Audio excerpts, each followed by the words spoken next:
hello, and thank you very much for clicking on this video today. So, this is a territory we've covered before, and I don't like to use the same source, the Byline Times, several times in a row for videos, but damn it, their reporting is just too good. It's just too good not to talk about.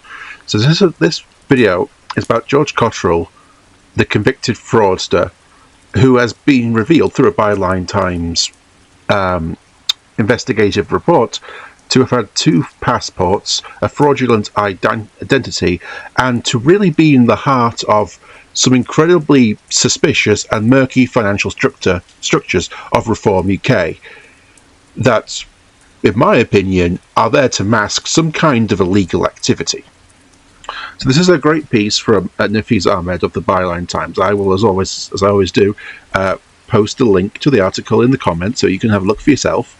So let's get into this.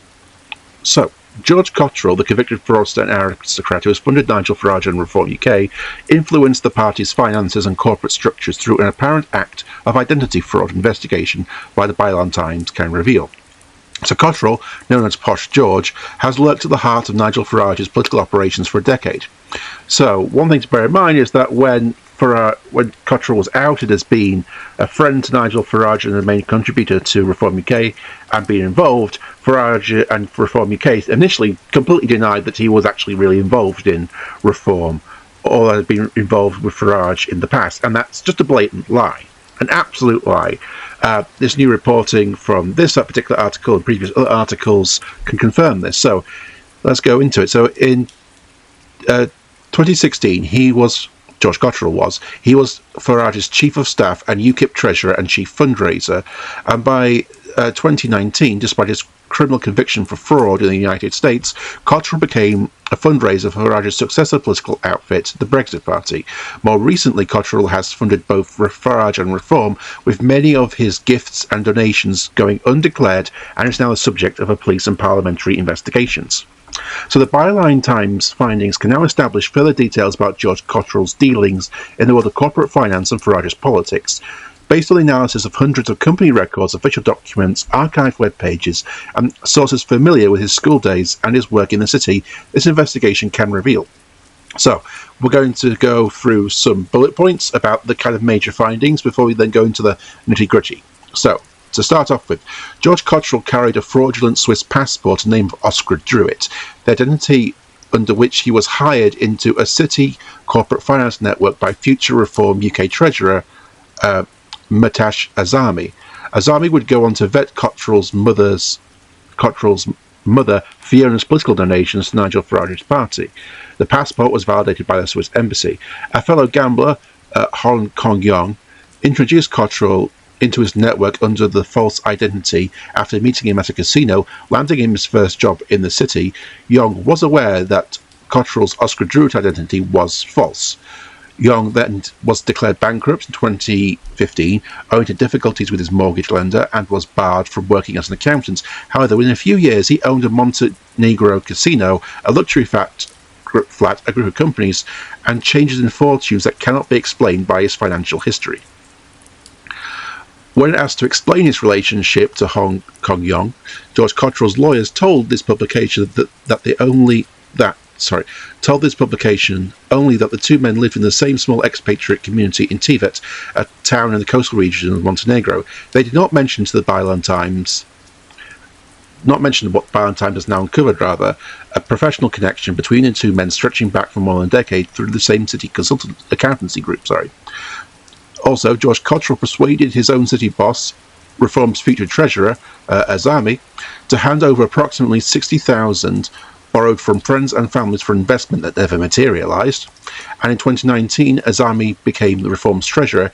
He was already aware of Cottrell's fraudulent past identity, Oscar Druitt. Azami's own Montenegro company is administered from the same small town Tivet office as Yong's casino group. Reform's largest donor, Christopher Harborne, and 2 other party officials. This was the case while he was vetting donations as Reform's treasurer. The director of George Cottrell's Tivet firm and his executive assistant held simultaneous roles at the neighbouring casino he says he has nothing to do with. So we're going to the donations and the structures of reform. So the donations made by George Cottrell and his mother Fiona Cottrell have attracted significant scrutiny. So Reform accepted two donations of £250,000 from Fiona Cottrell, George Cottrell's mother, in May 2024. In June, she sent a further £1 million to Britain Means Business, Reform Deputy Leader Richard Tice's private fundraising vehicle, which donated half of it to Reform. These are now the subject of criminal investigations by the Metropolitan Police and the National Crime Agency, which was unable to trace the money's ultimate source. So, again, incredibly suspicious. The law makes it an offence to evade political donation restrictions by concealing or disguising the true source of a donation by giving false information about a donation. Responsibility for screening these donations lay with Azami. As Reform's treasurer of 6 years, he was legally responsible for ensuring that every donation above £500 was recorded, checking within 30 days whether it came from a permissible source, returning anything impermissible or unidentifiable, and filing the party's statutory donations reports. Now, this responsibility abruptly ended in the 19th of February 2025 during a wholesale restructuring of the party in the same month that the Electoral Commission referred Fiona Cottrell's donations to the police. So, Fiona Cottrell's donations get flagged as being incredibly suspicious or potentially criminal, and then immediately Reform completely restructures their financing and their financing structures. Isn't that a coincidence? Until then, Reform had operated through a private company owned by three named shareholders. Nigel Farage held 9 of its 15 voting shares, Richard Tice held 5, and Azami held 1. Now, on the 19th of February, all 15 shares were transferred to a newly created company limited by guarantee. The non-share structure commonly used by non-profit organisations. The old company was renamed Reform 2025 Limited and retained as the new company's wholly owned subsidiary. The change removed Farage, Tice and Azami as the named owners, but in reality no control was passed to Reform's wider membership. Those who now hold the voting rights in the new parent company are not publicly identified. It has also left the party operating through two companies, basically able to hold and transfer money between the two of them, making its finances even harder to trace. So how did Azami become Reform's treasurer in the first place, and why did he leave the position? The answer requires a trip to Reform's corporate cluster in Tibat, Montenegro, and to an obscure global accounting network in London. So let's go into that. So according to George Cottrell, he obtained his first job in the city thanks to a London accountant. The byline Times established that this man was Azami, who had hired him as a consultant more than a decade ago under the false identity known as Oscar Druitt. This fraudulent relationship allowed Cottrell's hidden influence over the corporate structure of Reform UK Party Limited before its sudden reorganisation in February 2025. The man Reform UK entrusted with vetting the party donations, including from Cottrell himself and his mother, had known Cottrell since he was a teenager and had once hired him. The safeguard of laws relies on that a donation's permissibility is checked by someone independent of the donor. That did not exist. So, Azami, this character, had known Cottrell, had known his mother, so they knew each other. There was that relationship. And so because of this relationship, he almost certainly turned a blind eye to these incredibly suspicious donations. So Hong Kong Yong, a British-Malaysian accountant and fellow gambler, met Cottrell at a casino, introduced Cottrell to the Macmillan Wood Corporate Services Network under the alias. Azami was an early partner of this network. The recommendation helped Cottrell secure a consulting role under Azami within that network. For years, Cottrell was not known by his real name, but as Oscar, matching a Swiss passport found in his possession in 2014, 2 years before his arrest in the United States for money laundering and wire fraud. Young was himself already a fixture of the network and was personally known to its senior figures for a number of years. Today, he owns a Montenegro casino George Cottrell frequents, and the flat Cottrell lives in there. Wealth that nothing in Young's own financial history can explain. Though responsible for financial governance of reform, including vetting donations when he became the party's treasurer in 2019, Azami would also become, in that period, a director of a Montenegrin company, which operated inside the same corporate structure as the casino and crypto gambling network surrounding George Cottrell and owned by Hong Kong Young. Through his tenure at Reform, Azami was also a partner in Macmillan Wood's accounting group, the directors of which worked with Azami, Cottrell, Young a decade earlier. Reform UK's Murtesh Azami and Macmillan Woods did not respond for multiple requests for comment. Yeah, I'm not particularly surprised by that. So, continuing, George Cottrell moved to Montenegro in 2019, shortly after Azami joined Reform. Cottrell established a company, Private Family Office, and lived in a penthouse in the Regent's complex above Tivat Harbour, owned by Global Trust Limited, the same company that owns Salon Prive Casino, where he gambles regularly in the VIP room and which is controlled by Hong Kong Young. Registered in January 2020, with Cottrell as its own owner, Private Family Office has seen its accumulated deficit grow from approximately £79,000 in 2020 to £465,000 in 2025. On near zero revenue, a single employee sustained by more than £400,000 in loans from unidentifiable sources. Cottrell lawyers refused to explain to the Byline Times the loan's origin or the source of his wealth, saying only that it's entirely unsurprising that his company fails to generate any revenue, as it is established for administrative functions. So, where this guy's money comes from, how is this guy particularly rich, is something of a mystery. They also describe him as merely a tenant of Young's penthouse, but two people who worked for Cottrell held office roles at Young's company at the same time. So, there is a man called Gustav Randa.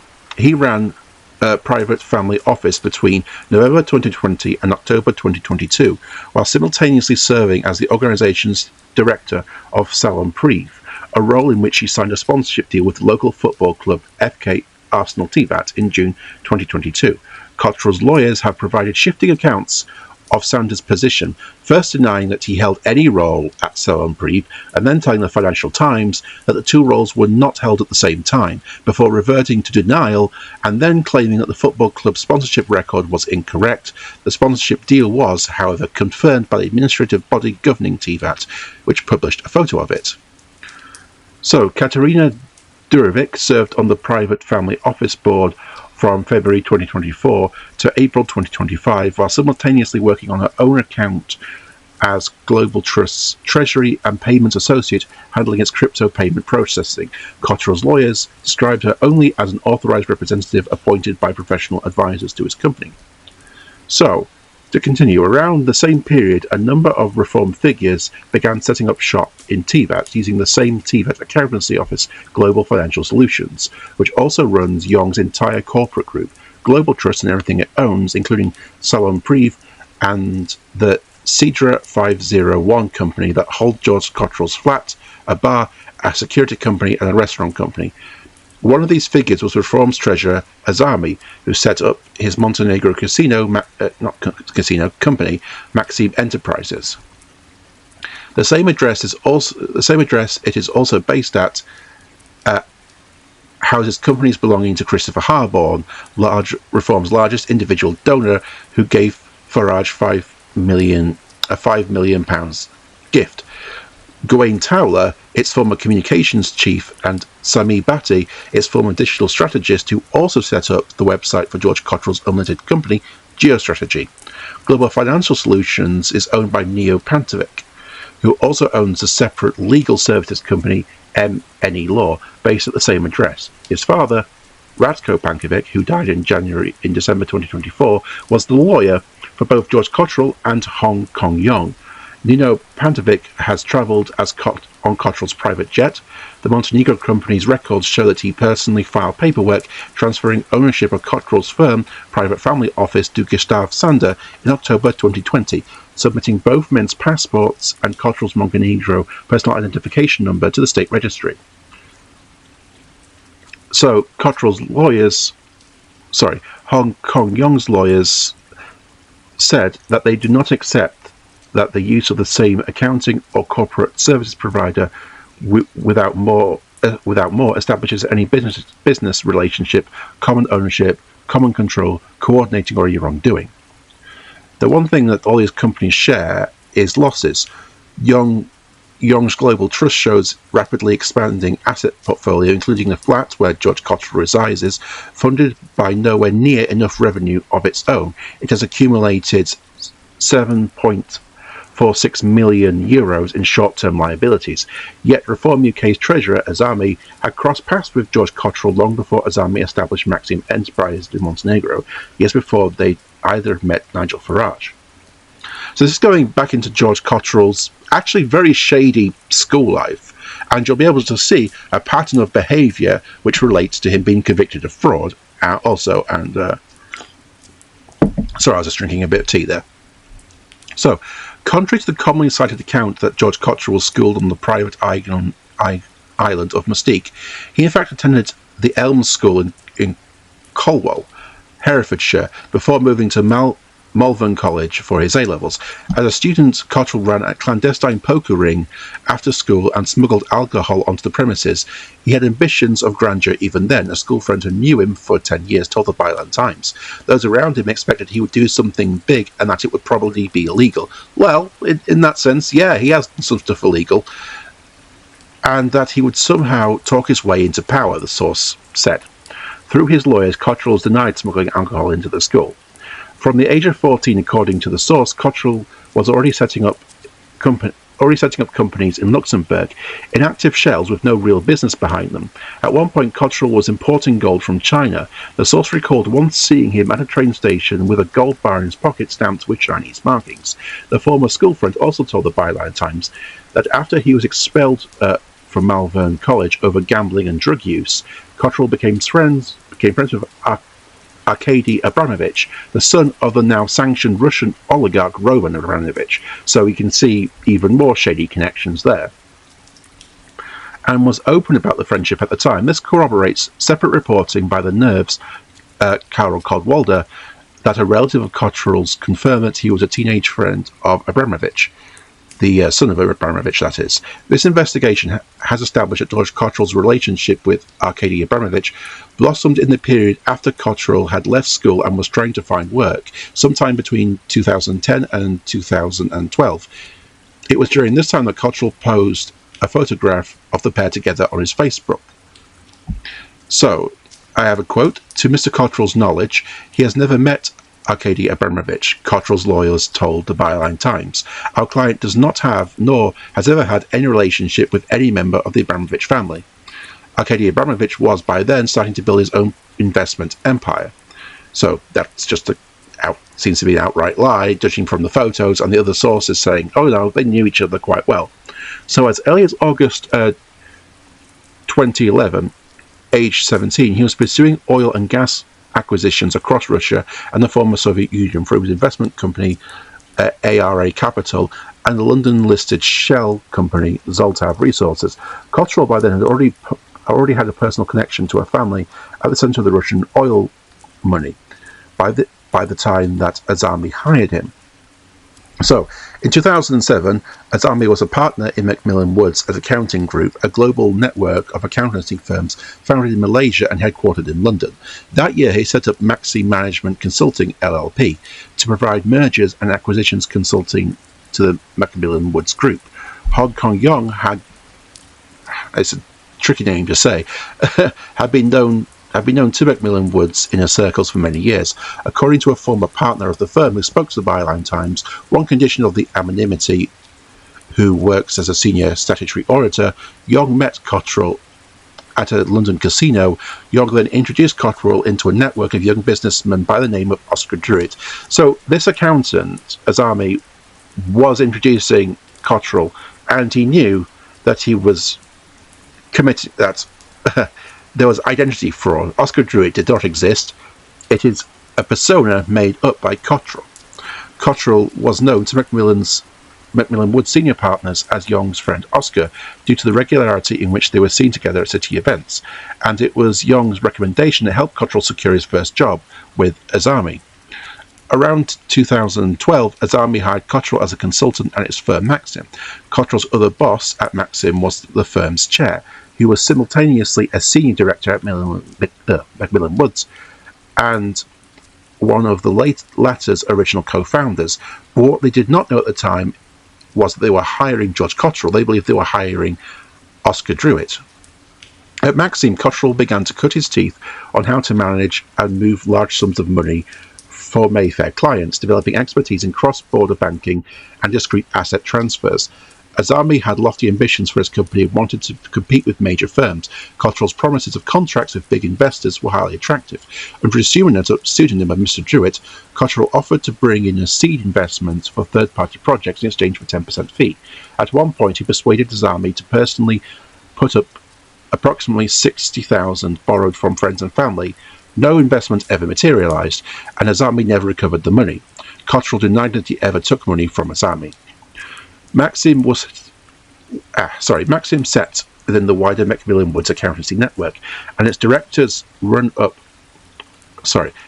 set up a run of interlocking firms from shared offices, including by 2012 an offshoot firm, Archer Wise Accountants and Auditor Limiters, which offered auditing services for Macmillan Woods clients. So, Byland Times senior Macmillan Woods source had known and worked with both George Cottrell and Hong Kong Yong. Before he confirmed that during Cottrell's consultancy at Maxim, he simultaneously joined Archer Wise as a consultant known as Oscar. Yong also joined the firm around the same time. Cottrell's lawyers said to the Byland Times that Cottrell knows Hong Kong Yong personally, and they both lived in the same town, Tibet, which has a small expatriate community. They did not mention, though, that the two men had been connected for more than a decade earlier through Macmillan Woods' network. So Young's lawyers told the Byland Times that he was not employed by Macmillan Woods or by any entity within Macmillan Woods' network, and that he has no recollection of introducing Mr. Cottrell to anyone in Macmillan Woods' network, let alone doing so in circumstances where Mr. Cottrell is alleged to have assumed a false identity. However, company records confirm that between December 2013 and March 2014, Hong Kong Yong was director and shareholder of Archer Wise, the company that Cottrell was later hired into. Byland Times' source confirmed that Yong was a consultant there for much longer and knew him as a frequent heavy gambler who smoked cannabis obsessively except during office hours. According to another source, one day in 2014, staff, including Hong Kong Yong, had returned to the Archer Wise office to find the door damaged. It was unclear how or why, but it looked like a possible attempted break-in. Staff noticed that Oscar had forgotten his bag inside and suspected that he had come back to retrieve it, raising suspicions of what may have been inside, so they decided to open the bag. Inside Cottrell's bag, they discovered two passports, a British passport in George Cottrell's real name, and a Swiss passport under Oscar Druitt. According to the source, Young told the presence of the discovery that he had already known of the two identities and confirmed that George Cottrell was Cottrell's real name. It is already known that Cottrell had operated under at least 3 assumed identities. If you are a person that has multiple identities that you're operating under, you are doing illegal activity. There is no excuse for doing it. And what is even more suspicious is that a lot of these senior people who are connected to Reform knew that that he was doing this and didn't seem to have a problem with it. So, under the alias Bill, this is George Cottrell, he advertised money laundering services on the dark web marketplace, leading to his US conviction for wire fraud. After his release, he registered a Montenegro company, Private Family Office, which we've talked about, under the shortened name of George Co., which has been linked to passports and bank transfers in that name. He has also legally shortened his own name just to Cottrell. It's spelled differently. A change one judge has called deceptive. Archer Wise conducted money laundering checks on the 2 passport entities found in the bag. Both were cleared by the UK Home Office and Swiss Embassy as genuine. As both authorities verified the passports as genuine, There were no other actions to be taken as we did not know the circumstances of him obtaining either passport, said former Macmillan Woods partner.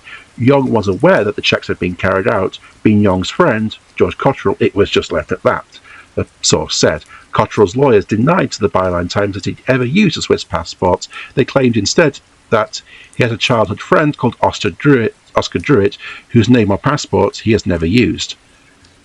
Which, okay, you want to go with that? Sure. The Swiss embassy in London has been contacted for comment, but no comment has been made by the Swiss embassy, and one thing has to be brought into question is, how exactly did he get a Swiss passport? He's not Swiss, he's not born in Switzerland, he doesn't appear to have any obvious familial connections to Switzerland, so how does he have that? Did he pay money to someone to get that? Almost certainly. And what's that in official capacity? In the Swiss embassy? Who knows? After discovering his Swiss passport, George Cottrell lost his consulting role at Archer Weiss, but continued to work at Maxim under Azami, while Hong Kong Young continued at Archer Weiss. At the time, it appears that Cottrell was still using his false identity. That year, 2014, Cottrell joined Nigel Farage's UKIP as a fundraiser. Then, in 2015, approximately a year after his time at Archer Weiss has ended, his associate and gambling partner Hong Kong Young filed for bankruptcy. Young had been facing increasing financial difficulties. Eventually, the combination of gambling, subsidence damage during his home, and mortgage arrears meant that he could no longer pay off his debt. The bankruptcy ended his ability to work as an accountant. He also had to leave Archer Weiss. No one knew what happened to Hong after that, the senior accountant who worked with him at the time told this publication. We lost touch with him. Some others thought he might have died, but in 2018, Young was discharged from his bankruptcy, and 3 years later, he serviced in Tevet as the owner of Salon Prive, a casino, a luxury apartment, and a group of companies. So that in itself is incredibly suspicious.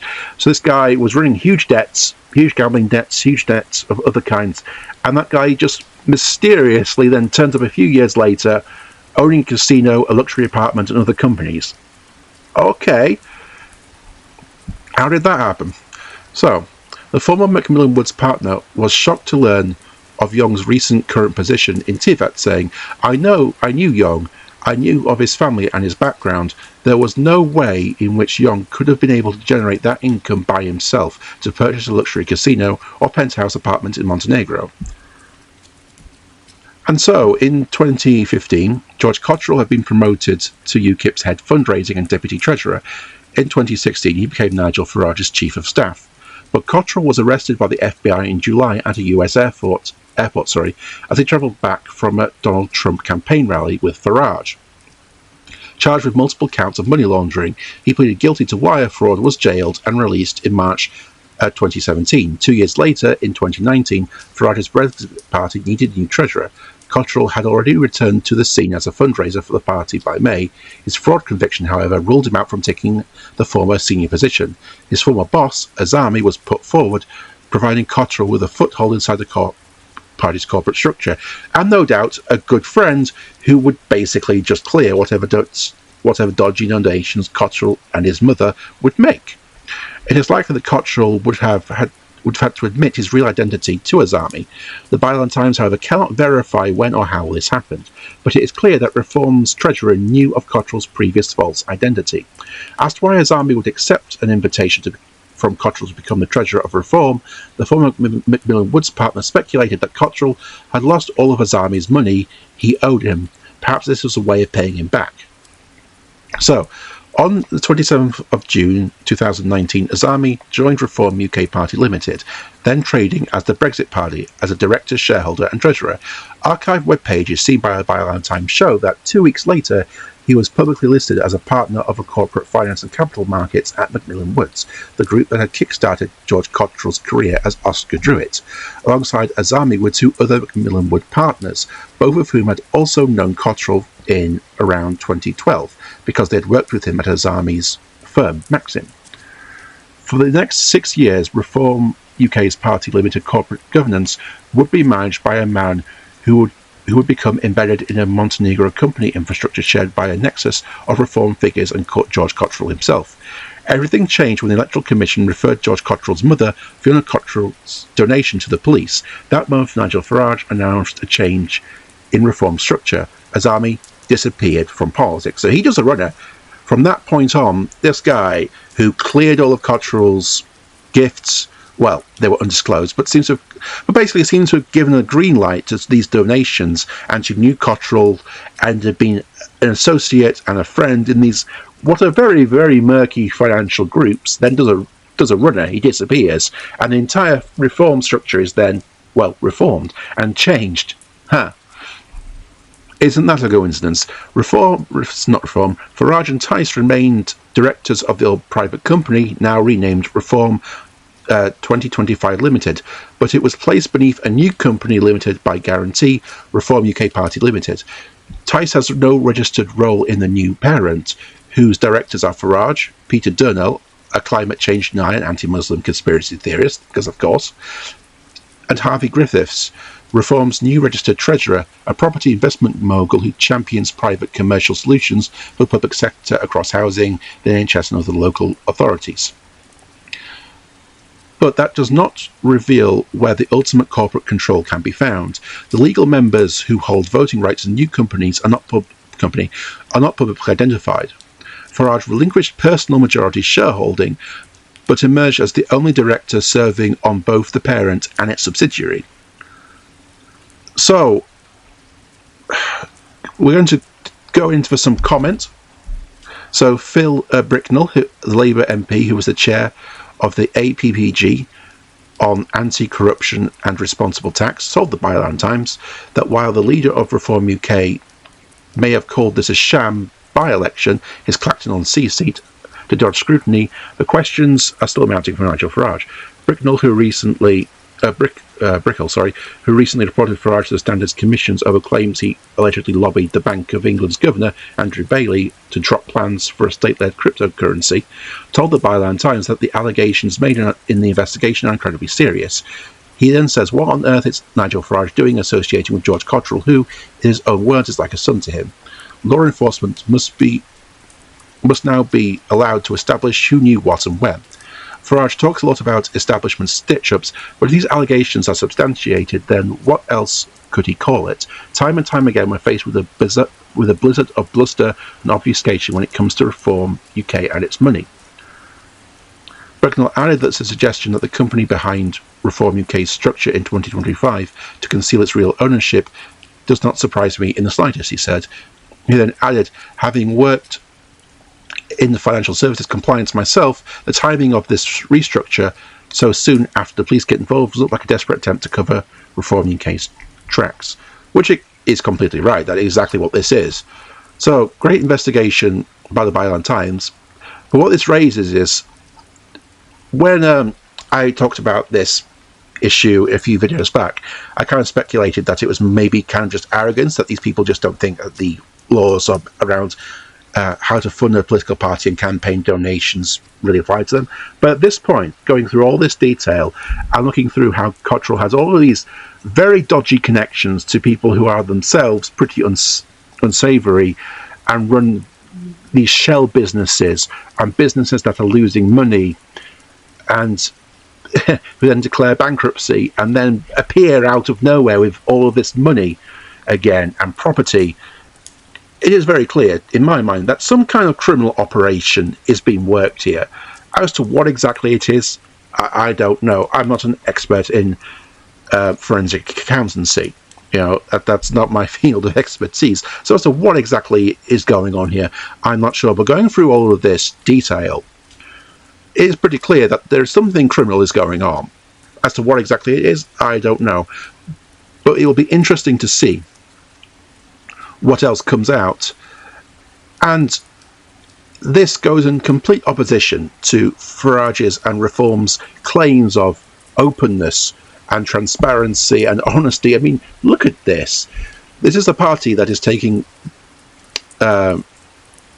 dodgy donations cleared by a treasurer who he himself is incredibly dodgy, is a personal friend of one of the people who are making said dodgy donations, and then completely restructure their corporate entity as soon as as soon as scrutiny is being placed on those corporate entities themselves, almost certainly to try and hide the fact that the money that is being donated to them is almost certainly coming from, shall we say, illegal or unsavoury sources. But anyway, let me know what you think, and thank you very much for tuning into this video today, and I will catch you later. So, you have a good day. Bye bye.